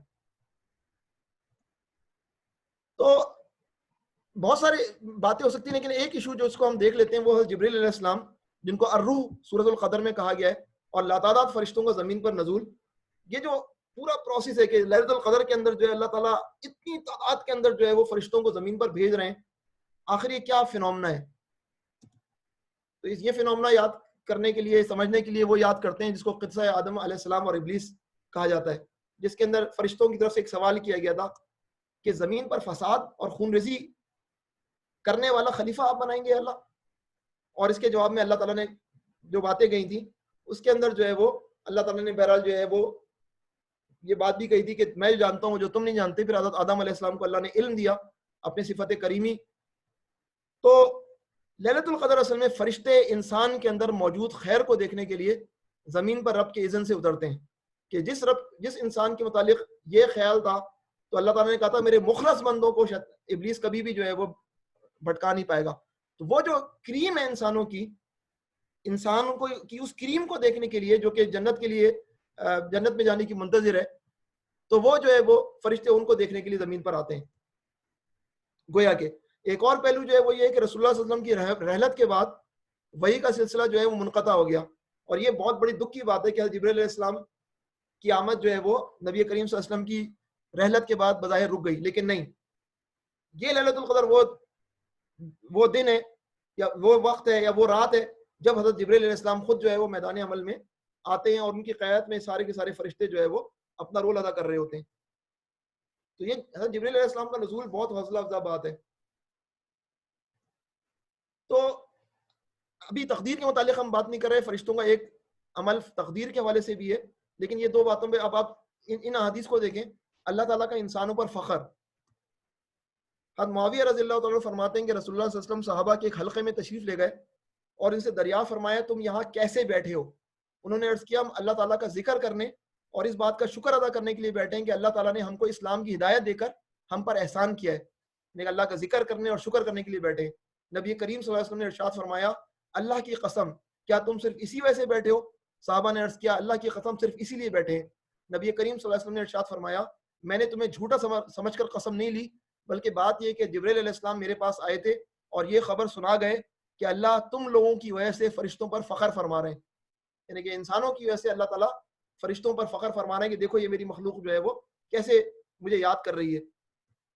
ابو ہریرہ اور ابو سعید خدری رضی اللہ تعالیٰ عنہما دونوں حضرات اس بات کی گواہی دیتے ہیں کہ نبی کریم صلی اللہ علیہ وسلم نے ارشاد فرمایا جو جماعت اللہ تعالیٰ کے ذکر میں مشغول ہو فرشتے اس جماعت کو گھیر لیتے ہیں، رحمت ان کو ڈھانپ لیتی ہے، سکینت ان پر نازل ہوتی ہے، اور اللہ تعالیٰ ان کا تذکرہ فرشتوں کی مجلس میں فرماتے ہیں. فرشتے اور پھر ایسا ہی نہیں ہے بلکہ اللہ کا مان کیسا ہے. اللہ کا مان ہمارے حوالے سے، ہمارے اعمال کے حوالے سے رب فرشتوں سے سوال جوابات کرتے ہیں. بخاری کی حدیث ہے کہ حضرت ابو ہریرہ رضی اللہ تعالیٰ عنہ سے روایت ہے کہ آپ صلی اللہ علیہ وسلم نے فرمایا کہ اللہ کے کچھ زائد فرشتے ایسے بھی ہیں جو چلتے پھرتے رہتے ہیں اور ذکر کی مجالس تلاش کرتے ہیں. تو جب وہ ایسی مجلس پا لیتے ہیں جس میں ذکر ہو تو ان کے ساتھ بیٹھ جاتے ہیں اور ایک دوسرے کو اپنے پروں سے ڈھانپ لیتے ہیں، یہاں تک کہ ان سے لے کر آسمان دنیا کے درمیان کا خلا بھر جاتا ہے. آسمانوں تک جو ہے وہ فرشتے ہی فرشتے. بس جب اہل مجلس واپس ہو جاتے ہیں تو یہ فرشتے آسمان کی طرف چڑھ جاتے ہیں. اللہ رب العزت ان سے پوچھتا ہے، حالانکہ وہ خوب جانتا ہے کہ تم کہاں سے آئے ہو. وہ عرض کرتے ہیں ہم زمین میں تیرے بندوں کے پاس سے آئے ہیں جو تیری تسبیح، تکبیر، تحلیل، تعریف اور تجھ سے سوال کرنے میں مشغول تھے. اللہ فرماتا ہے وہ مجھ سے کیا سوال کر رہے تھے؟ وہ عرض کرتے ہیں وہ تجھ سے تیری جنت کا سوال کر رہے تھے. اللہ فرماتا ہے کیا انہوں نے میری جنت کو دیکھا ہے؟ وہ عرض کرتے ہیں نہیں اے میرے پروردگار. اللہ فرماتا ہے اگر وہ اس کو دیکھ لیتے تو ان کی کیا کیفیت ہوتی. وہ عرض کرتے ہیں اور وہ تجھ سے پناہ بھی مانگ رہے تھے. اللہ فرماتا ہے وہ مجھ سے کسی سے پناہ مانگ رہے تھے. فرشتے عرض کرتے ہیں اے رب تیری جہنم سے. تو اللہ فرماتا ہے کیا انہوں نے میری جہنم کو دیکھا ہے؟ وہ عرض کرتے ہیں نہیں. اللہ فرماتا ہے اگر وہ میری جہنم کو دیکھ لیتے تو کیا کیفیت ہوتی ان کی. فرشتے عرض کرتے ہیں اور وہ تجھ سے مغفرت بھی مانگ رہے تھے. تو اللہ فرماتا ہے یقیناً میں نے انہیں معاف کر دیا ہے اور انہوں نے جو مانگا میں نے انہیں عطا کر دیا اور میں نے انہیں پناہ دے دی جس سے انہوں نے پناہ مانگی. اس کے بعد جو ہے وہ فرشتے عرض کرتے ہیں اے رب ان میں فلاں بندہ گناہ گار ہے، وہ وہاں سے گزرا تو ان کے ساتھ بیٹھ گیا. یہ زوم میٹنگ میں ممکن نہیں ہے کہ یہ کام ہو سکے کہ جو ہے وہ ایک بہرحال جو ہے وہ ہو سکتا ہے کوئی اور اس کی شکل زوم میٹنگ میں بھی نکل آئے. فرشتے عرض کرتے ہیں اے رب ان میں فلاں بندہ گناہ گار ہے، وہ وہاں سے گزرا تو ان کے ساتھ بیٹھ گیا. تو اللہ فرماتا ہے میں نے اسے بھی معاف کر دیا. یہ ایسے لوگ ہیں کہ ان کے ساتھ بیٹھنے والے کو بھی محروم نہیں کیا جا سکتا. یہ ہے اس محفل کی برکت جس کے اندر اللہ تعالیٰ کا ذکر کیا جائے، اللہ کی عظمت کو بیان کیا جائے اور بندے جو ہے وہ اللہ سے مانگے رب سے ملاقات کی تیاری. اب حضرت ابو ہریرہ رضی اللہ عنہ کی حدیث ہے کہ ایک روز قیامت جب کافر کا محاسبہ ہوگا کافر کا تو فرمائے گا اللہ تعالیٰ، پھر اس کے بعد اللہ اپنے بندوں سے ملاقات کرے گا اور فرمائے گا او فلاں کیا میں نے تجھے عزت نہیں دی اور تجھے سربراہ نہیں بنایا، تیری شادی نہیں کی، تیرے لیے گھوڑے اور اونٹ مسخر نہیں کیے، کیا میں نے تجھے سربراہی کی حالت میں آزاد نہیں چھوڑا اور تو ان سے چوتھائی حصہ بھتہ لیتا تھا. بریکٹ میں بھتہ ہے چوتھائی حصہ نہیں کہ پبلک سے لیتا تھا. وہ عرض کرے گا جی ہاں اے پروردگار. تو اللہ عز و جل فرمائیں گے کیا تو گمان کرتا تھا کہ تو مجھ سے ملاقات کرے گا؟ وہ عرض کرے گا نہیں.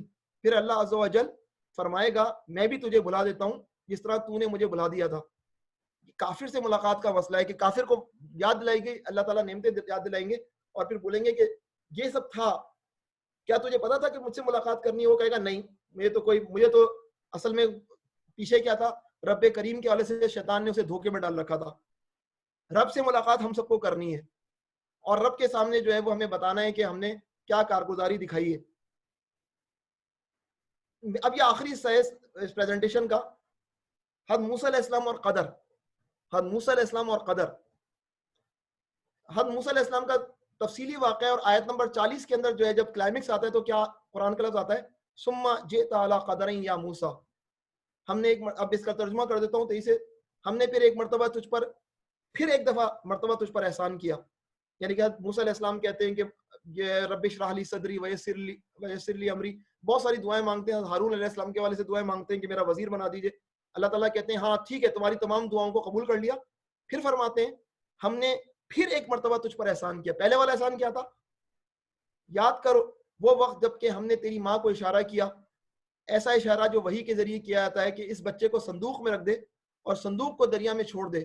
دریا سے ساحل پر پھینک دے گا اور اسے میرا دشمن اور اس بچے کا دشمن اٹھا لے گا، اور میں نے اپنی طرف سے تجھ پر محبت طاری کر دی اور ایسا انتظام کیا کہ تو میری نگرانی میں پالا جائے. گویا حضرت موسیٰ علیہ السلام فرعون کے دربار میں پالے جائیں گے. یاد کر جب تیری بہن چل رہی تھی پھر جا کر کہتی ہے میں تمہیں اس کا پتہ دوں جو اس بچے کی پرورش اچھی طرح کرے. اس طرح ہم نے تجھے پھر تیری ماں کے پاس پہنچا دیا تاکہ اس کی آنکھ ٹھنڈی رہے اور وہ رنجیدہ نہ ہو. یعنی حضرت موسیٰ علیہ السلام کی والدہ ہی حضرت موسیٰ علیہ السلام کی تربیت کی ذمہ دار ٹھہری فرعون کے محل میں. اور یہ بھی یاد کر کہ تو نے ایک شخص کو قتل کر دیا، ہم نے تجھے اس پھندے سے نکالا اور تجھے مختلف آزمائشوں سے گزارا اور تو مدین کے لوگوں میں کئی سال ٹھہرا رہا، قتل ہو گیا اور پھر فرار ہوئے. شعیب علیہ السلام کے ساتھ ایک طویل عرصہ گزارا، وہاں پر شادی ہوئی. پھر یہ ساری جو ہے وہ باتیں بتانے کے بعد موسیٰ علیہ السلام کی ماضی کے قصوں کو بیان کرنے میں فرمایا پھر اب ٹھیک اپنے وقت پر تو آ گیا ہے موسیٰ. ثم جئت علی قدر یا موسیٰ، یعنی کہ یہ ہے حضرت موسیٰ علیہ السلام کی زندگی کہ حضرت موسیٰ علیہ السلام کی زندگی میں یہ نشے و فراز آئے اور بالآخر حضرت موسیٰ علیہ السلام جو ہے وہ اس مقام پر آ گئے جہاں پر وہ آگ لینے گئے اور پیغمبری مل گئی، اور جو ہے وہ مقام ہے. عزیزان گرامی، یہیں اس جگہ جو قدر ہے لیلۃ القدر، قدر، یہ سوچنے والی بات ہے نا کہ ہم میں سے کوئی 40 سال کا ہے، کوئی 35 سال کا ہے، 45 سال کا ہے، کسی کی کیا عمر ہے. ہماری زندگی بھی اسی طرح کچھ ہے. اللہ کے کیسے کیسے احسان ہیں، اور آج جو ہے وہ ہم اپنے گھر میں بیٹھے ہوئے ہیں لیلۃ القدر کے اندر، جیسے کہ اللہ تعالیٰ نے ہمارے مقدر میں رکھا ہے. ہم سب کی اللہ تعالیٰ نے جو ہے وہ کس طرح جو ہے وہ مدد کی اور جو ہے وہ کس طرح جو ہے وہ ہمیں مشکلات سے نکال کر جو ہے وہ یہاں تک لے کر آئے، اور پھر ہم اپنے رب کے آگے نہ سر جھکائیں اور پھر ہم اپنے رب کی نافرمانی کریں. کیسی زیادتی والی بات ہے. کیا ہمارا ذکر آسمانوں پر ہو رہا ہے؟ تصور کریں ہمارا تذکرہ کسی ایسی میٹنگ میں ہو رہا ہو جہاں ہماری پروموشن کی بات ہوتی ہے اور ہم بس کان لگائے کچھ کیا ہوا اس میٹنگ میں، یا کسی تھانے میں ہمارے متعلق بات ہو رہی ہو کسی بات پر ہماری گرفتاری کے لیے اور ہمیں اس بات کا پتہ چل جائے تو ہمارا رد عمل کیا ہوگا؟ نیند آئے گی کیا ہمیں؟ صحابہ کو جب پتہ چلتا تھا کہ ان کا ذکر آسمانوں پر ہوا ہے تو ان کی آنکھوں سے آنسو رواں ہو جاتے تھے کہ آسمانوں پر ہمارا ذکر ہو رہا ہے. کیا ہم سوچ سکتے ہیں کہ کوئی ہمارا عمل ایسا ہے جس کی وجہ سے آسمانوں پر ہمارا ذکر ہو رہا ہو؟ سوچ سکتے ہیں کیا ہم؟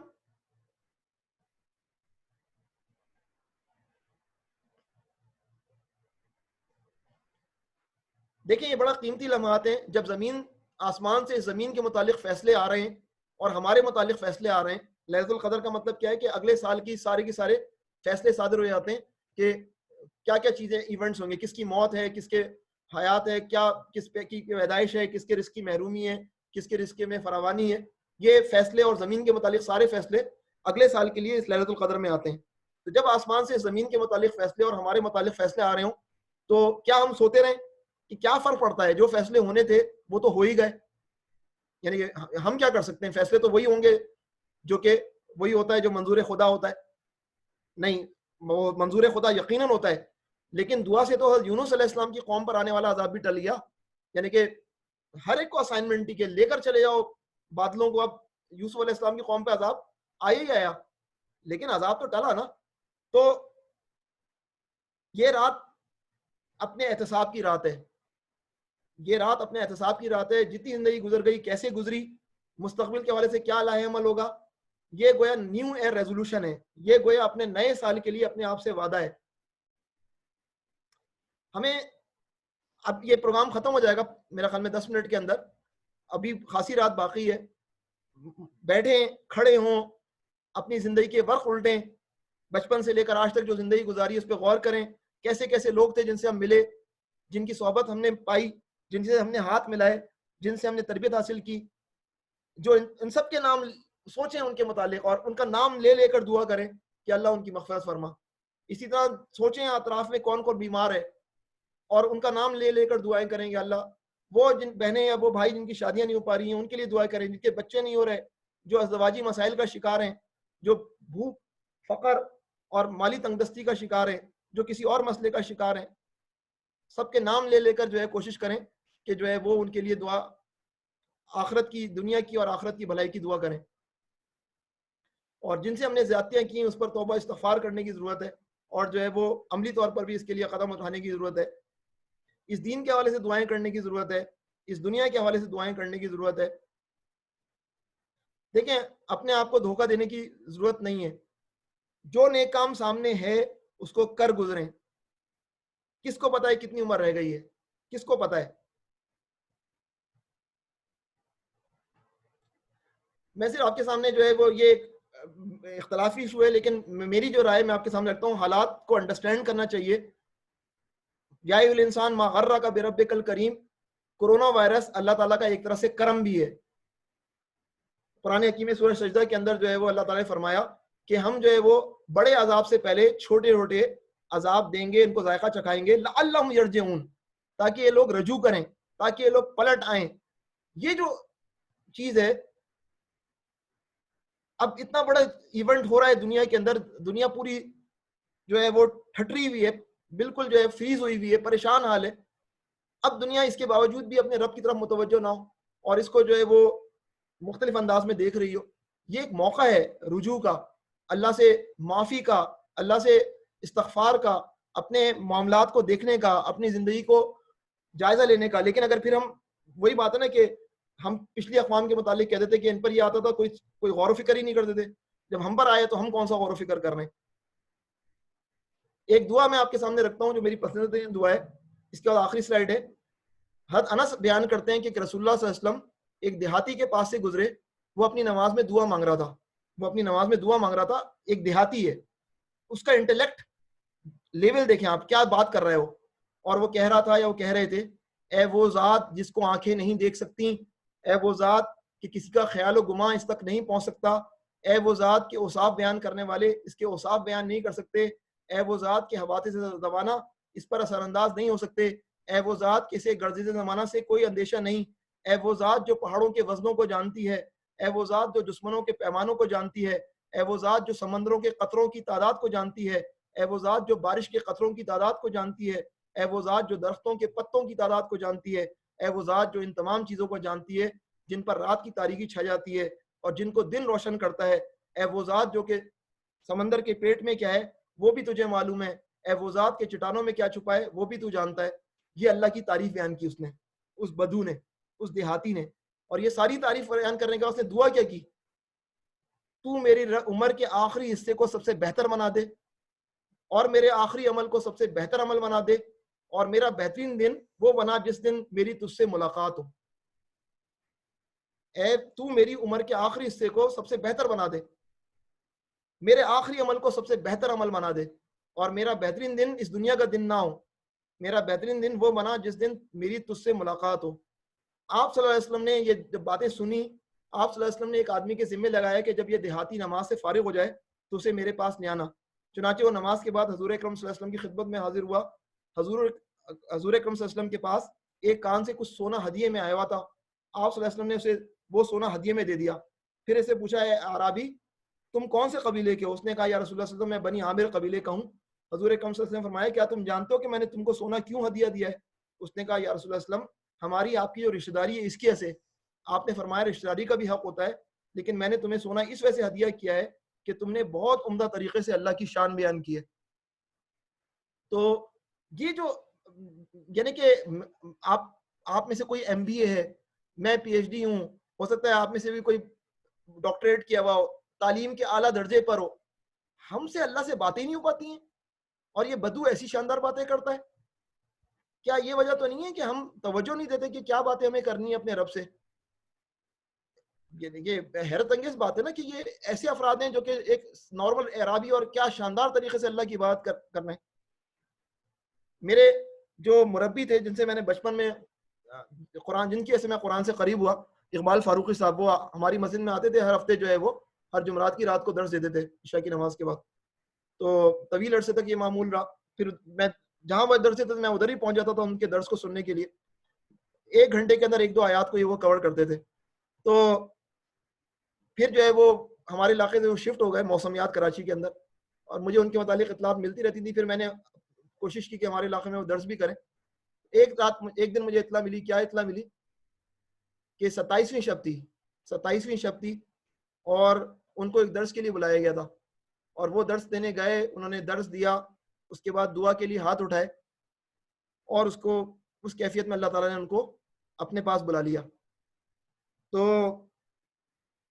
اللہ سے ملاقات, یعنی کہ اس دعا کی بہترین تشریح کیا ہے, تو میری عمر کے آخری حصے کو سب سے بہتر بنا دے. میں ان کو دیکھتا تھا, ان کا کام صرف قرآن کی خدمت تھا.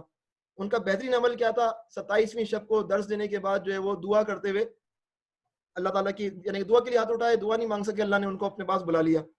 اور مجھے پوری امید ہے کہ وہ جب اللہ سے ملاقات کریں گے تو ان کی زندگی کا وہ بہترین دن ہوگا. تو یہ میں کسی تصوراتی آدمی کی بات نہیں کر رہا جو صحابہ کے دور کا ہو, یہ تو وہ آدمی ہے جس سے میں نے سیکھا ہے, جن سے میں نے تعلیم حاصل کی ہے. تو ہم نے تو, جب انسان خود دیکھتا ہے ان چیزوں کو تو اسے سمجھ میں آتا ہے کہ رول ماڈلز کیا ہوتے ہیں, قربانی کیا چیز ہوتی ہے, تبدیلی کیا چیز ہوتی ہے. یہ آخری سلائیڈ ہے. اب یہ رمضان جانے ہی والا ہے. وقت کی قدر, جو کچھ ہم نے تمہیں دے رکھا ہے اس میں سے ہماری راہ میں اس سے پہلے خرچ کرو کہ تم میں سے کسی کو موت آ جائے. تو کہنے لگے ہیں, پروردگار مجھے تھوڑی دیر کی مہلت کیوں نہیں دیتا کہ میں صدقہ کروں اور نیک لوگوں میں سے ہو جاؤں. جب کسی کا مقرر وقت آ جاتا ہے تو اللہ اسے ہرگز مہلت نہیں دیتا, اور جو کچھ تم کرتے ہو اس سے اللہ تعالیٰ بخوبی باخبر ہے. وقت بہت کم ہے, اس وقت کی قدر کرنی چاہیے, اور جو ہے وہ اپنا بہترین جو ہے وہ اس راہ میں لگانا چاہیے. وآخر دعوانا الحمدللہ رب العالمین.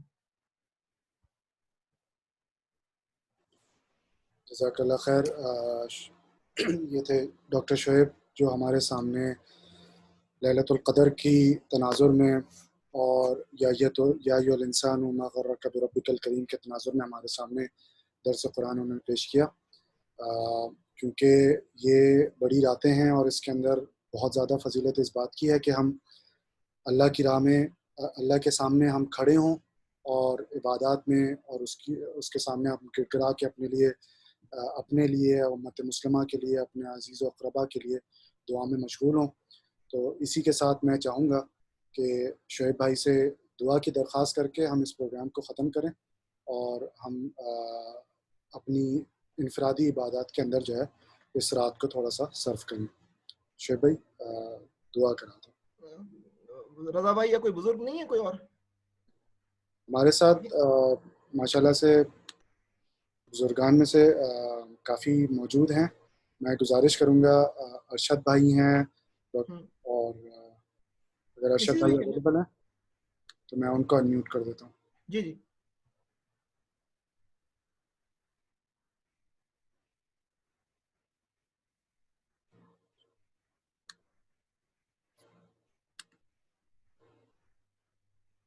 ہمارے ساتھ ڈاکٹر ظفر الہی بھی موجود ہیں. ارشد بھائی میرے خیال ہے ان کا مائک میوٹ نہیں ہو پا رہا. میں ڈاکٹر ظفر الہی سے گزارش کروں گا کہ وہ دعا کرا کے اس پروگرام کو اختتام کی طرف لے چلیں. السلام علیکم ورحمۃ اللہ وبرکاتہ. وعلیکم خیال میں شعیب بھائی کو کہیں دعا کرائے, ماشاءاللہ انہوں نے اتنی اچھی گفتگو کی ہے, اس کا ایک اپنا امپیکٹ ہوتا ہے, ایک بیک گراؤنڈ ہوتی ہے. تو بہت شکریہ. مجھے آپ کہہ رہے ہیں شعیب بدرین صاحب کا بھی اور آپ کا بھی, لیکن میری درخواست ہوئی شعیب بھائی سے, شعیب بھائی آپ دعا کروا دیں. ڈاکٹر ظفر بھائی آپ ہمارے رول ماڈل ہیں. آپ جتنا قرآن کی خدمت کر رہے ہیں نا, واللہ اللہ تعالیٰ آپ کو جزائے خیر دے. آپ اس بات کے حقدار ہیں کہ آپ جو ہے وہ دعا کریں, مجھے شرمندہ نہ کریں نا. اللہ اکبر. نہیں شعیب بھائی, نہیں, میں اللہ تعالیٰ آپ کو بہت اجر عطا فرمائے, اور آپ کے میں دوبارہ ہی آپ سے میری طرف سے درخواست ہے آپ کو کہ آپ دعا کروا دیں. اللهم صل على محمد وعلى ال محمد كما صليت على ابراهيم وعلى ال ابراهيم انك حميد مجيد. اللهم بارك على محمد وعلى ال محمد كما باركت على ابراهيم وعلى ال ابراهيم انك حميد مجيد. اللهم انك عفو كريم تحب العفو فاعف عنا يا غفور.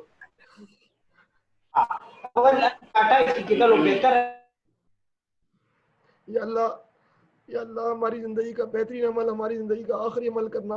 یا اللہ ہماری زندگی کا آخری دور ہماری زندگی کا بہترین دور کرنا. اور یا اللہ ہمارا بہترین دن یا اللہ آپ سے ملاقات والا دن ہو. یا رب العالمین یا رب العالمین, ہم نے بڑی غلطیاں کی یا اللہ, بڑی کوتاہیاں کی یا اللہ. ہم گھر میں بیٹھے ہیں, مسجد میں جا کر بھی عبادت نہیں کر سکتے یا اللہ. ہمارے لیے مسجدوں کے دروازے کھول دے یا اللہ.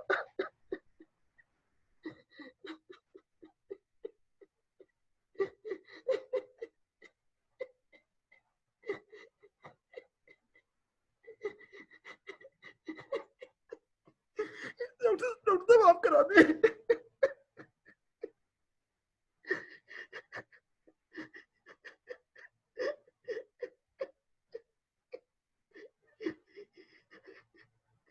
معاذ بھائی کسی سے اور سے درخواست کر دیں.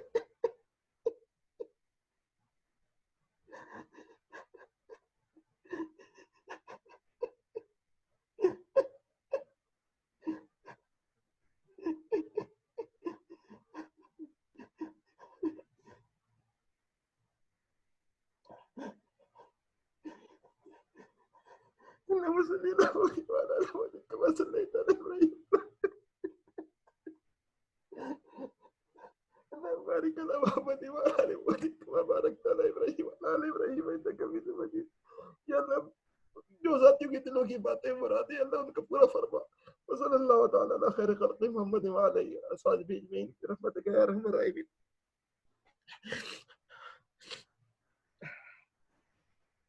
آمین یا رب العالمین. جزاک اللہ خیر آپ تمام بھائیوں اور ساتھیوں کا جو اس پروگرام میں شریک رہے ہمارے ساتھ, اور ہم بہت زیادہ شکر گزار ہیں شعیب بھائی کا کہ انہوں نے ہمارے سامنے ایک بہت ہی محنت سے جو یہ پریزنٹیشن اور ایک بہت ہی جامع اور مؤثر درس تیار کیا. جزاک اللہ خیراً و احسن الجزا. اس کے ساتھ ہی ہم اس پروگرام کو ختم کرتے ہیں. تمام بھائیوں کو السلام علیکم ورحمۃ اللہ وبرکاتہ. وعلیکم السلام ورحمۃ اللہ وبرکاتہ.